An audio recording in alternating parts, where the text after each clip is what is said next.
Ils sont 17 Tchadiens, théoriciens et praticiens du droit qui ont rédigé en un temps record le projet de la nouvelle loi fondamentale devant permettre au pays de retrouver très rapidement la normalité constitutionnelle. Leur chef-d'œuvre, que dis-je, le projet de la nouvelle constitution a été adopté le 27 juin dernier par les conseillers nationaux de transition par 174 voix pour sur 181 votants, soit un pourcentage de 96,1%. Le ministre secrétaire général du gouvernement, chargé de la promotion du bilinguisme dans l'administration et des relations avec les grandes institutions, et président du comité ad hoc chargé de l'élaboration de l'avant-projet de constitution, Haliki Choua, a situé le contexte de ce travail de titan abattu en un temps relativement court. Que cette remise officielle du projet de constitution soit pour moi l'occasion de saluer l'effort inlassable déployé par les membres du comité ad hoc chargé d'élaborer l'avant-projet de constitution. Ces juristes triés sur le volet, parmi les plus expérimentés de notre pays, ont été, pendant tout le processus d'élaboration, d'infatigables serviteurs de la nation investis dans leur mission dont ils ont très tôt pris la bonne mesure. Le ministre secrétaire général du gouvernement remet ensuite au chef de l'État officiellement le projet de la nouvelle loi fondamentale adoptée par le Conseil national de transition. Le président de transition, président de la République, chef de l'État, général Mohamed Idriss Déby Itno, le remet ensuite au ministre de l'administration du territoire, de la décentralisation et de la bonne gouvernance, Liman Mohamed, président de la commission nationale chargée de l'organisation du référendum constitutionnel, CONREC. D'entrée de jeu, le chef de l'État a félicité les rédacteurs du projet de la nouvelle constitution. Ce projet de constitution est l'aboutissement d'un processus inclusif et indépendant, conduit par des serviteurs de l'État parmi les plus dévoués.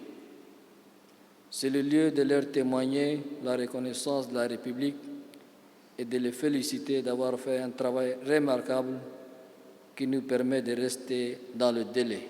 Pour le général Mohamed Idriss Déby Itno, le dernier mot revient au peuple souverain qui sera consulté par voie référendaire. Si j'ai pleine confiance en ce projet de constitution, élaboré par nos juristes les plus compétents et les plus expérimentés, dans le respect strict des résolutions et recommandations du dialogue national inclusif et souverain, dont je suis personnellement le garant, je reste convaincu que seule la volonté du peuple exprimée lors du référendum comptera. Lorsque les urnes auront révélé leurs secrets à l'issue de la consultation référendaire, le président de transition, général Mohamed Idriss Déby Itno, s'engage en ces termes. Je rassure tous nos compatriotes de mon engagement ferme à faire respecter leurs choix, quels qu'ils soient.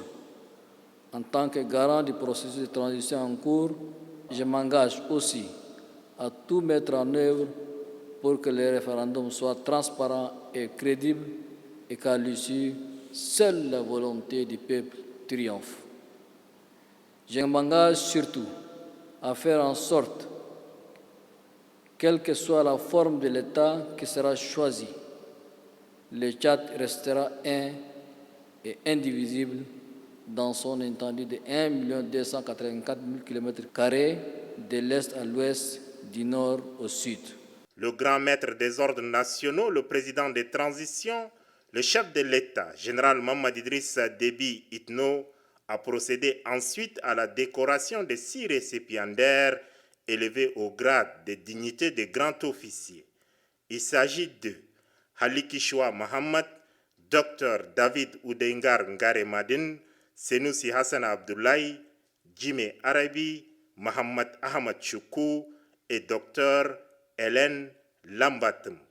Les 11 autres membres du comité ad hoc chargé de l'élaboration de l'avant-projet de constitution, faits commandeurs et officiers, seront décorés par le grand chancelier. Il s'agit de Guibolo Fanga Mathieu, Senoussi Mohamed Ali, professeur Ahmad Mohamed Hassan, Madame Neloum Mbaye Goto, Ahmad Barchire, Jean Calvin Robenat, Dionko Mandoué, Rakiji Ngomjibayi et Madame Amina Radouma Ache.